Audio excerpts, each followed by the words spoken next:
Kita berdoa.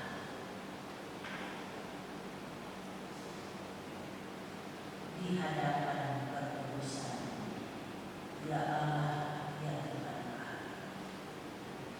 kami bangga Tuhan menjadi milik kebenaran. Kami bangga Tuhan punya Tuhan yang selalu setia menjaga dan melindungi kami. Kami bangga Tuhan karena pada saat kami ada dalam kesesatan, kami meminta pertolongan perlindungan-Mu. Engkau menyatakan kuasa dalam seluruh kehidupan dan kebutuhan. Mensyukuri ya Tuhan.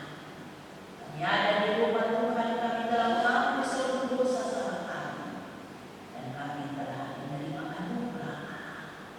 Di dalamnya Tuhan mau menyampaikan kebenaran firman bagi kami sebagai penuntun di mana kami menjalani hari baru di minggu baru dan usia yang baru sebagai persekutuan gereja Kristen Injil di tanah Papua dalam menjalani hari-hari pelayanan Tuhan di tanah Papua. Kami akan membaca merenungkan firman.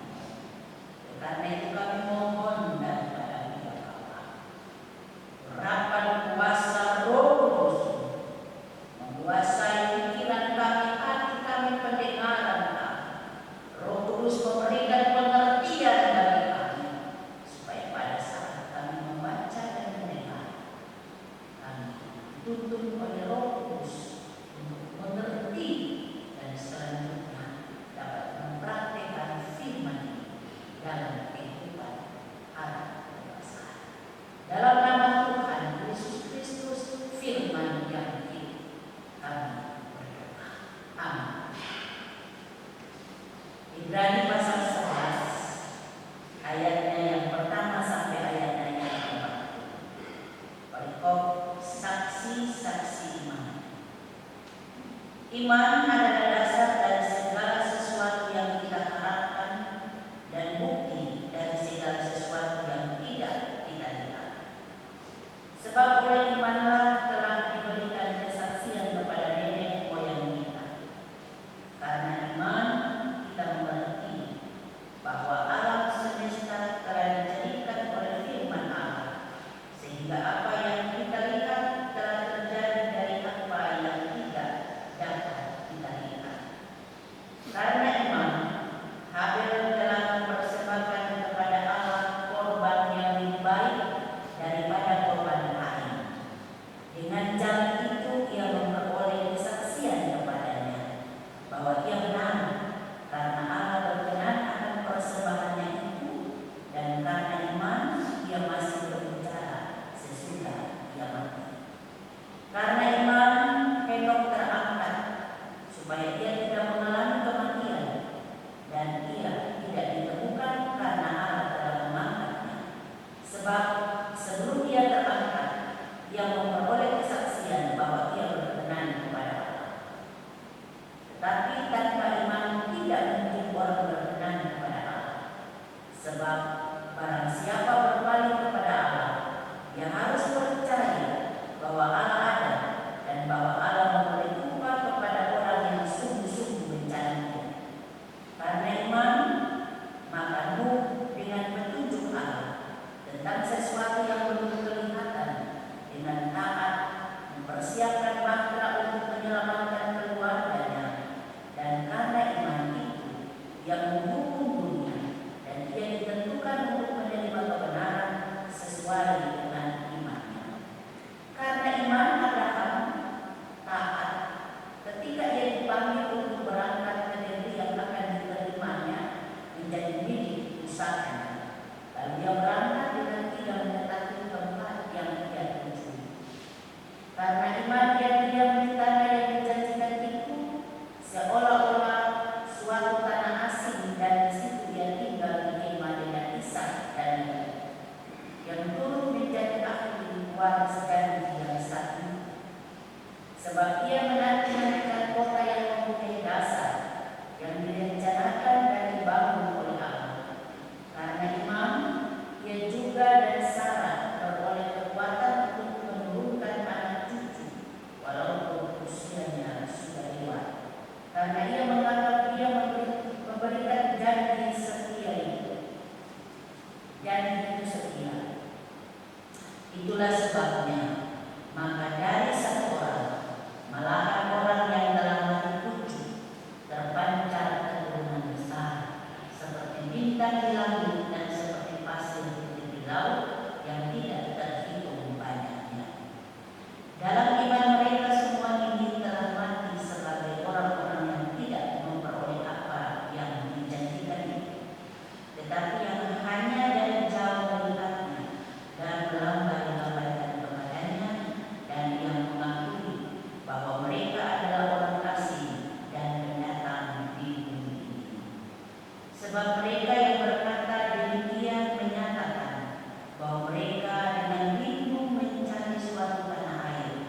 turut binasa bersama-sama dengan orang-orang durhaka, karena ia telah menyambut mengintai dengan kayu dengan baik. Dan apakah lagi yang harus aku sebut? Sebab aku akan berperangan waktu. Apabila aku hendak menceritakan tentang Gideon, Barak, Simpson, Yefta, Daud dan Samuel dan para nabi, yang karena iman telah menaklukkan kerajaan-kerajaan, mengamalkan kebenaran, memperoleh apa yang dijanjikan, menutup mulut singa-singa, memadamkan api yang dahsyat. Mereka telah luput dari mata pedang, telah beroleh kekuatan dalam kelemahan, telah menjadi kuat dalam peperangan, dan telah memukul mundur pasukan-pasukan tentara asing. Ibu-ibu telah menerima kembali orang-orangnya yang telah mati, sebab dibangkitkan.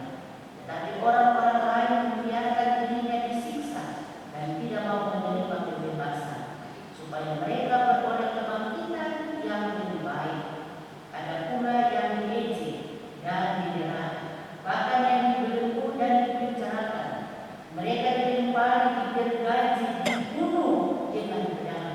Mereka mengembara dengan berpakaian kulit domba dan kulit kambing, sambil menderita kekurangan, kesesatan, dan siksaan. Dunia ini tidak layak bagi mereka. Mereka mengembara di padang gurun dan di pegunungan, dalam gua-gua dan celah-celah gunung. Dan mereka semua tidak memperoleh apa yang dijanjikan itu, sekalipun iman mereka telah memberikan kepada mereka suatu kesaksian yang baik, sebab Allah telah menyediakan sesuatu yang lebih baik bagi kita, tanpa kita mereka tidak dapat sampai kepada kesempurnaan. Demikianlah bagian firman Tuhan.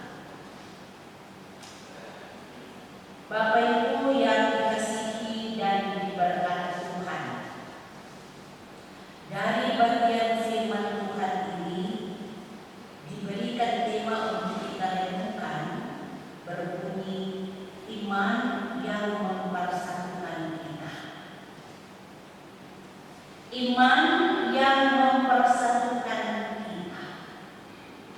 Kalau kita bicara tentang iman, Bapak Ibu Saudara, Bapak Ibu ada di rumah Tuhan ini, di pagi hari ini, di minggu ini, di dalam perayaan HUT GKI yang ke-69 ini.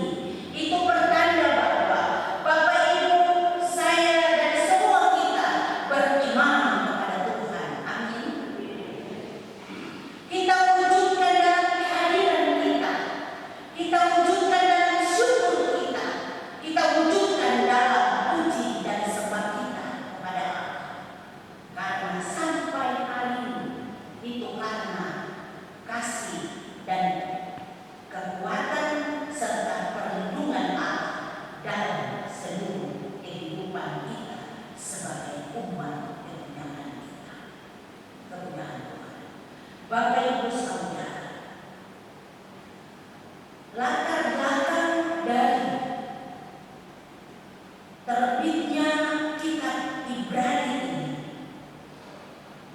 itu ditulis kepada orang-orang, ditujukan kepada orang-orang Kristen asal Yahudi yang mereka sudah percaya dan menerima Yesus. Namun oleh karena sebab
Sehingga umat yang ada di Ibrani ini dituntut bahwa mereka harus tetap taat, harus tetap setia dalam kondisi dan situasi apapun yang mereka hadapi untuk menggoyahkan iman mereka itu.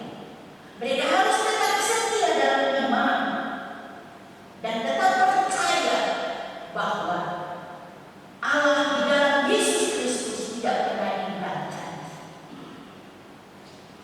Nah, sehingga dari bacaan ini kita melihat bahwa ada saksi-saksi iman yang menjadi contoh untuk kita belajar dari mereka tentang bagaimana iman mereka yang dapat mereka pertahankan sehingga ada kuasa menyertai mereka, tanda-tanda ajaib menyertai mereka, dan hal yang tidak bisa kita pikirkan mereka dapat memperoleh itu daripada Allah yang adalah Tuhan mereka sendiri dan juga Tuhan kita. Oleh karena itu Bapak Ibu Saudara, dalam pembacaan Ibrani pasalnya yang ke-11 ayat 1 sampai ayatnya yang ke-40 ini kita akan memahami atau kita akan belajar dalam 3 hal dibagi dalam ayat 1 sampai ayat 3 dan juga ayat 11 sampai ayatnya yang ke-38 dan juga ayat 39 sampai ayatnya yang ke-40. Nah, mari kita melihat bahwa berbicara tentang iman dari kitab Ibrani ini ada definisi tentang iman. Iman adalah dasar dari segala sesuatu yang kita harapkan dan bukti dari segala sesuatu yang tidak kita lihat. Dari ayat 1 ini Bapak Ibu, kita akan memahaminya dalam 2 bagian. Bagian yang pertama itu dikatakan iman adalah dasar dari segala sesuatu yang kita harapkan. Artinya iman adalah mendasari harapan kita. Ini bukan harapan yang hanya kosong, tetapi harapan yang berakar pada sesuatu yang nyata, yaitu janji Allah. Bagian ini menghubungkan iman dari seseorang, dari setiap umat, dengan masa depan, dengan hal-hal yang belum kita dan semua serta pribadi lihat, tetapi kita dan semua umat meyakini bahwa itu akan terjadi. Itu iman. Dan yang kedua adalah iman adalah bukti dari segala sesuatu yang tidak kita lihat. Kata bukti itu kita memberikan pengertian sama seperti keyakinan. Bukti yang meyakinkan. Iman memberikan kepastian tentang hal-hal yang tidak dapat kita lihat dengan mata jasmani kita.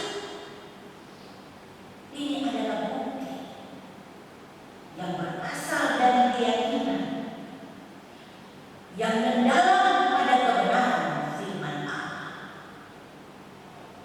Karena ini menghubungkan iman dengan hal-hal yang tidak terlihat dengan realitas rohani yang melampaui panca indera kita. Karena iman dituliskan, itulah nenek moyang Israel dalam perjanjian lama mendapat kesaksian. Melalui iman atau pengakuan mereka kepada Allah, maka mereka menyatakan iman itu melalui tindak dan perbuatan dalam hidup mereka. Dengan iman itu juga Bapak Ibu Saudara, mereka percaya bahwa Allah itu ada dan Ia yang menciptakan langit dan bumi, sekalipun mereka tidak melihat bagaimana Allah menciptakannya.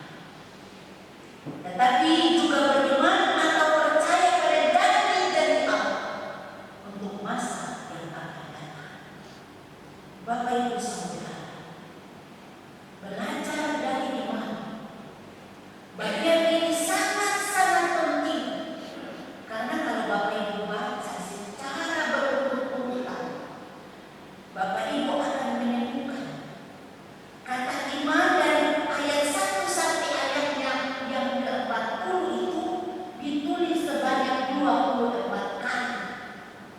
Sehingga iman dan pengertian iman ini harus benar-benar kita mengerti, harus benar-benar kita pahami, supaya kita dapat mewujudkan itu dalam seluruh tindakan kita sebagai bukti iman kita kepada Allah. Jadi kita tidak hanya bilang, "Wih, saya ini beriman kepada Tuhan," tapi wujudnya mana? Tindakannya mana? Contoh dari para tokoh Alkitab, saya catat dalam bagian ini. Yang tercatat nama-nama yang menjadi contoh itu ada 17 orang, dan itu di luar dari para nabi. Sehingga dari ayatnya yang ke-4 sampai ayatnya yang ke-38 itu Bapak Ibu Saudara, disebutkan ada yang namanya Habel. Kalau di sini ada nama Habel, berarti dia memahami arti nama Habel itu apa. Habel ini memiliki iman yang sungguh untuk mempersembahkan persembahan yang baik kepada Allah. Dan akibat dari dia mempersembahkan persembahan yang baik dari saudaranya Kain, maka ia memperoleh kesaksian sebagai orang benar, orang yang memberikan persembahan dengan ketulusan hati dan benar-benar mempersembahkan yang terbaik bagi Allah, walaupun ia harus mati. Karena memang kecemburuan pertama terjadi dalam peristiwa Kain dan Habel. Dan kecemburuan ini terus dididik oleh setiap orang yang ada di muka bumi. Kalau dia orang bagus, orang baik, orang melakukan yang terbaik untuk Tuhan, dia anggap bahwa dia sombong saja. Kecemburuan itu terus meliputi setiap kehidupan umat, baik yang percaya maupun yang tidak percaya kepada Tuhan. Yang berikut contohnya Henokh. Dengan iman Henokh, ia berkenan kepada Allah dan dia diangkat tanpa mengalami kematian. Bapak Ibu, ini luar biasa dahsyat.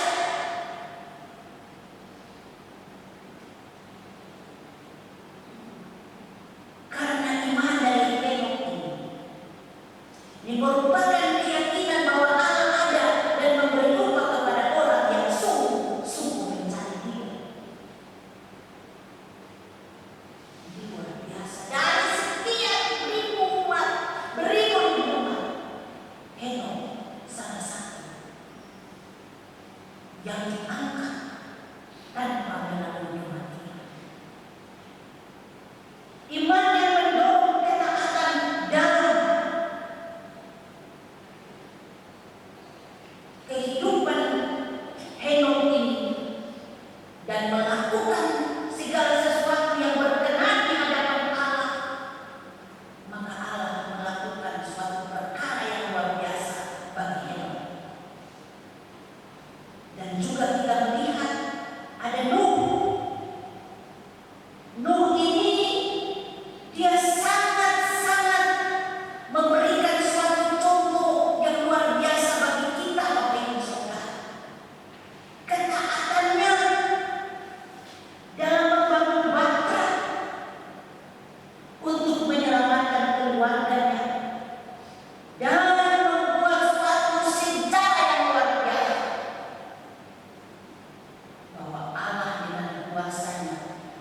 bisa memusnahkan seluruh kehidupan umat manusia maupun binatang yang ada di dunia dengan air bah.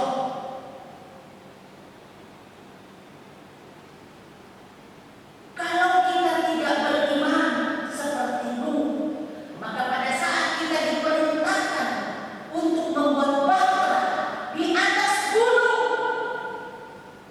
gunung Ararat,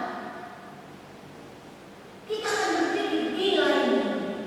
Bahtera mau dibuat di atas gunung, baru kapan ini bahtera ini mau dibawa kemana, air mau bawa, kita mau bawa turun ini dengan di dalam air bagaimana? Tapi lihat, tanpa ada penolakan, tetapi ketaatan luar biasa dia buat. Apa yang menjadi perintah Allah dia lakukan. Kalau dia kasih masuk binatang yang menjadi akan meneruskan kehidupan dunia ini, dia pilih satu-satu pasang.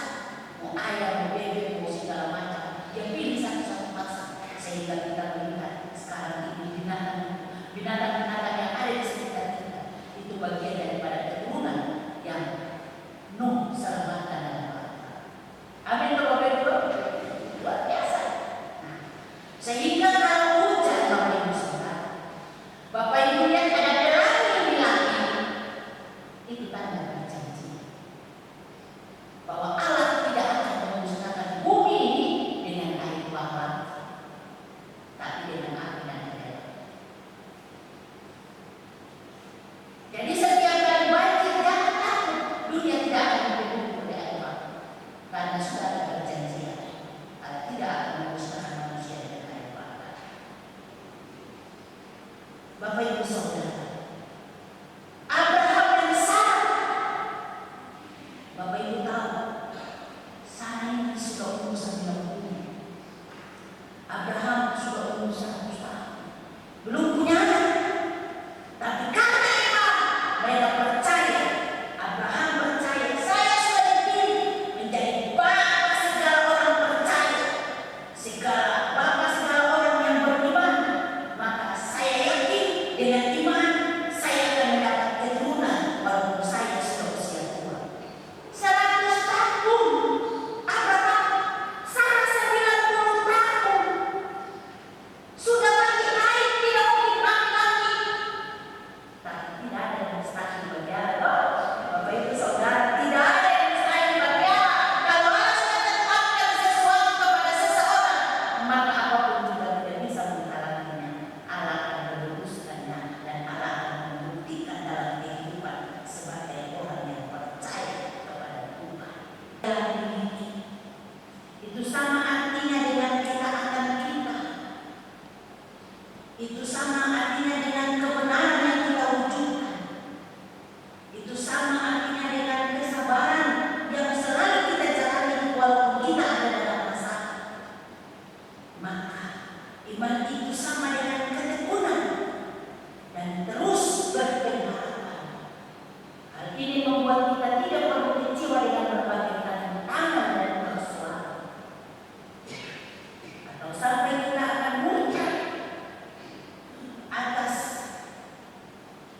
apa yang kita alami dalam situasi dan kondisi dan kita meninggalkan iman kita.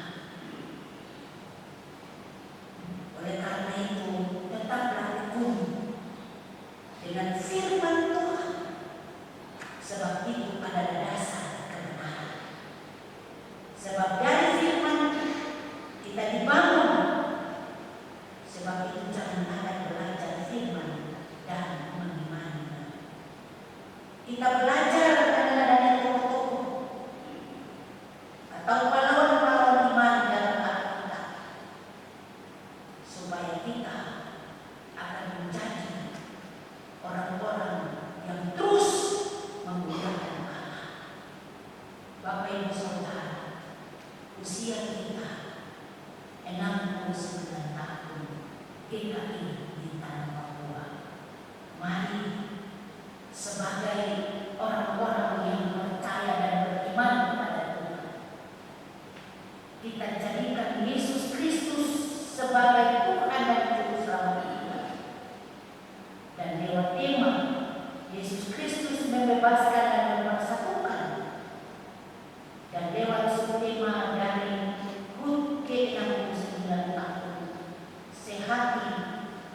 iman menuju peradaban Papua Barat, Papua Baru, dikaitkan dengan kita punya tema iman yang mempersatukan kita. Kalau kita diifatkan bersatu dengan iman, seluruh gereja di tanah Papua kita bersatu mewujudkan iman kita, maka percaya Allah akan menghadirkan tanda-tanda kerajaan Allah dari satu tanah heran menuju kepada tanah heran yang lain. Kalau kita semua bersatu dengan iman, maka kuasa Allah akan menaungi tanah Papua dari ujung sampai ke ujung, terutama bagi kami yang ada di klasis tingkat di Solo. Jemaat Evangelis Manado, berkat Tuhan terus mengalir, kuasa Allah terus mengalir, dan kasih Allah terus menyertai kehidupan kita. Terus jadilah pahlawan-pahlawan iman di dalam menjalani hari-hari di dunia. Tuhan yang mulia, firman Roh Kudus memampukan kita untuk dapat mempraktikkan firman Tuhan. Amin. Terima kasih.